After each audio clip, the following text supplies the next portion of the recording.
Assalamualaikum warahmatullahi wabarakatuh. Selamat pagi, salam sejahtera bagi kita semua dimanapun sahabat SPM berada. Kembali lagi nih bersama gua Fajar Sidik di acara yang paling kece tentunya di Seni Pasar Modal Channel edisi 15 Desember 2021. Pada edisi ini gue akan ngebahas mengenai apa yang terjadi IHSG pada perdagangan kemarin tanggal 14 Desember 2021 serta kira-kira emiten apa sih yang menarik ditradingkan pada perdagangan hari ini 15 Desember 2021. Tanpa berlama-lama lagi, you check it out.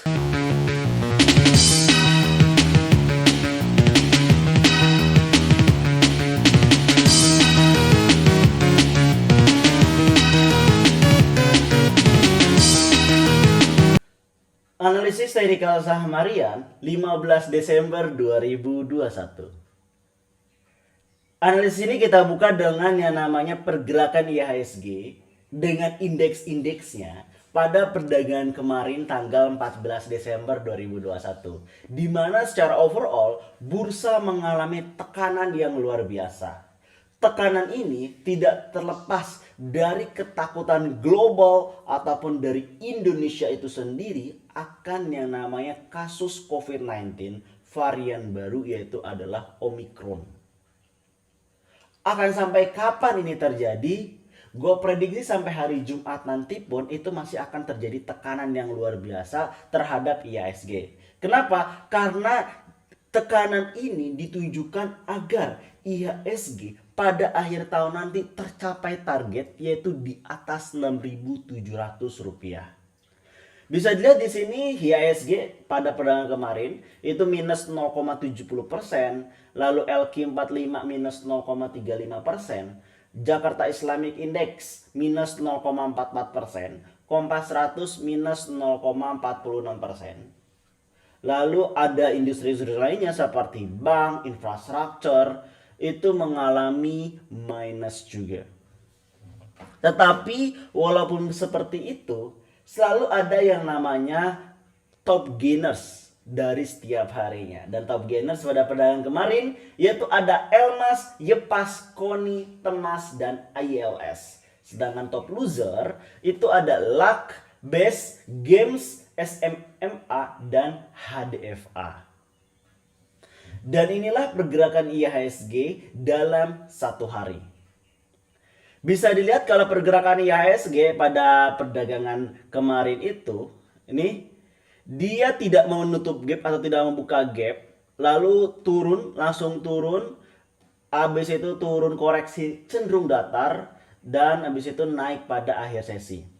Yang menarik itu adalah tidak ada buangan, sini nih lihat nih, tidak ada buangan yang signifikan yang menyebabkan dia turun tajam. Padahal pada akhir sesi di hari Senin tanggal 13 Desember itu ada volume yang luar biasa cukup tinggi untuk masuk. Ditambah pada akhir sesi kemarin. Nih. Mengalami hijau juga. Ini menandakan bahwa akan terjadi potensi kenaikan gap. Apakah hari ini atau besok atau di hari Jumat?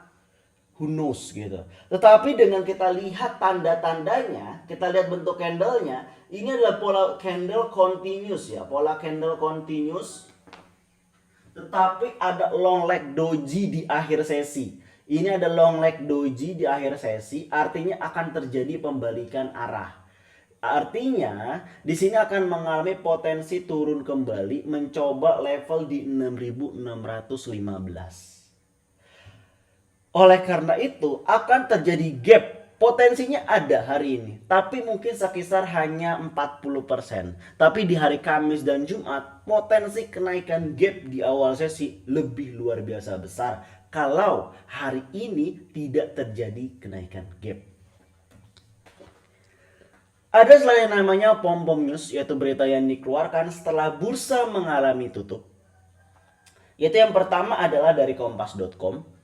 Ada rencana ganjil genap di jalan tol saat Nataru, ini kata Jasa Marga. PT Jasa Marga, TBK, JSMR, menyatakan kesiapannya dalam mendukung rencana kebijakan penerapan ganjil genap di jalan tol selama momen Natal dan Tahun Baru Nataru 2022. Kabarnya, kebijakan tersebut akan diimplementasikan di 4 ruas tol secara situasional dan bisa bertambah. Rencana ganjil genap merupakan salah satu rencana untuk memberikan relaksasi kepada para investor ataupun juga para industrial untuk bisa meningkatkan ekonominya agar targetnya pada tahun ini tercapai. Dengan hal ini harusnya memberikan kabar baik, tetapi dengan adanya kabar Omikron ini cukup untuk menekan kembali, untuk memberikan ketakutan kembali kepada baik dari si government maupun dari sisi yang namanya retail itu sendiri, biar tidak terulang lagi yang namanya kasus PPKM darurat di mana semua usaha itu benar-benar yang namanya ditekan luar biasa untuk produksinya tidak maksimal gitu. Lanjut di kompas.com, berita kedua. Begini langkah Indika Energi tekan emisi karbon. PT Indika Energi, Indi, mengungkapkan sejumlah langkah untuk menekan emisi karbon dalam rangka pemenuhan komitmen Indonesia terkait perubahan iklim. Hal ini disampaikan oleh Wakil Direktur Utama Indika Energi, Aziz Arman dalam Kompas Talk. Sebenarnya ini merupakan suatu kabar positif ya, karena seperti yang kita ketahui di sini berdasarkan agreement luar negeri yang dilakukan oleh Pak Presiden Joko Widodo, di mana salah satu agreementnya itu adalah memperhatikan yang namanya perubahan iklim, yaitu akan berubah menjadi yang namanya green industry, dan yang kedua yaitu adalah mengurangi yang namanya penggunaan batu bara atau energi tak terbarukan. Dua hal inilah sebenarnya menjadi pukulan telak bagi sektor-sektor di mining. Oleh karena itu, bagaimana sektor mining ini bisa berbenah diri untuk mengimprove agar setidaknya memenuhi standar dari green industry itu tersebut. Apakah ini bisa cukup untuk menaikkan saham Indi? Ya, mungkin bisa. Mungkin hanya di kisaran jam 10 sampai 15 menit, jam 9 sampai 9.15. Setelah itu Indi akan ambiar amsyong. We will see. Dan yang terakhir adalah berita untuk para perbankan. Bisa dilihat di sini award yang didapatkan, berita dari CNBC Indonesia yang didapatkan oleh 3 bank besar 3 bank besar yang menjadi backbone dari IHSG, yaitu adalah Bank BCA, Bank BRI, dan Bank BNI. Di mana ketiganya mendapatkan penghargaan. Dari mana Bank BCA, Bos BCA raih the most inspiring leader in banking transition. Bank BRI dinobatkan jadi the best CEO 2021. Lalu BRI jadi the most adaptive Titan Bank 2021, dan terakhir Bos BNI raih Lifetime Achievement Award in Banking Industry. Artinya di sini akan angin segar sebenarnya untuk sektor-sektor perbankan, khususnya 3 bank ini. Selain itu juga akan membantu IHSG untuk mencoba melawan biar tidak koreksi pada perdagangan hari ini. Mungkin koreksi di kisaran 0,20-an lah ya, karena dia tekanannya terbantu sama Bank BCA dan teman-teman ini.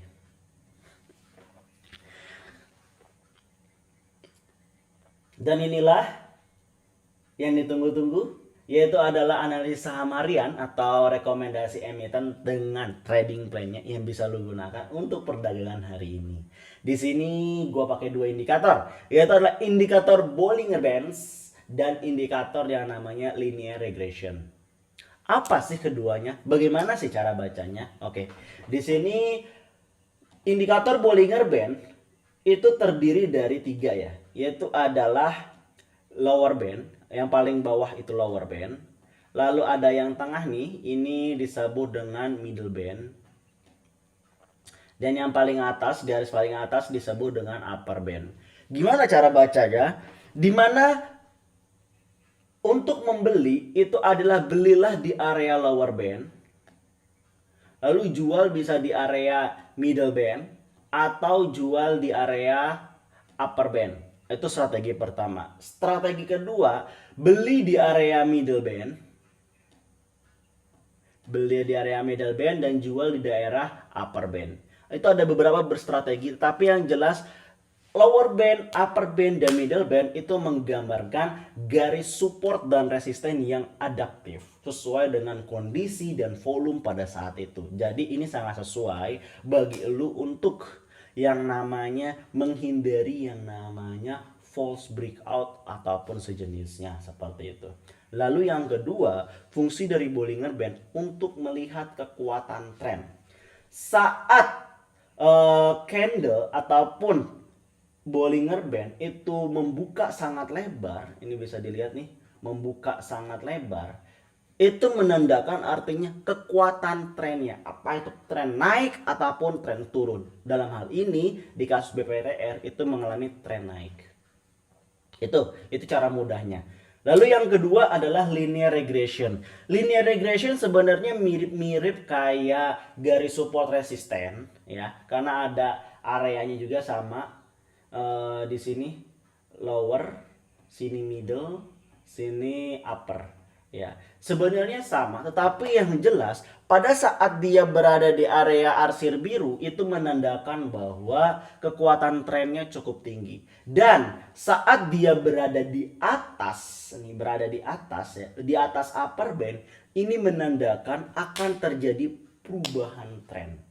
Akan terjadi perubahan tren, apakah akan naik terus ataupun akan turun, itu kita akan lihat. Tetapi dengan bentuk candle seperti ini bentuk candlenya candle hammers, artinya dia akan mengalami tekanan turun dulu untuk BPTR sebelum naik kembali. Jadi lu bisa manfaatkan untuk trading, yaitu beli di 485 sampai 490, cut loss di 470, jual di 505 sampai 520. Yang kedua BBRI, salah satu yang maju masuk pom-pom ya. Walaupun secara tren ini lagi mengalami turun, bisa dilihat dari regresinya ya. Regresinya turun kan arahnya. Artinya di sini trennya lagi kanan turun.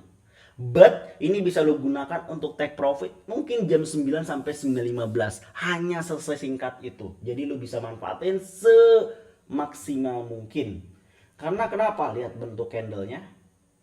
Ini bentuk candle, biasanya bentuk candle untuk naik ke atas. Selain itu lihat volumenya, gila kan?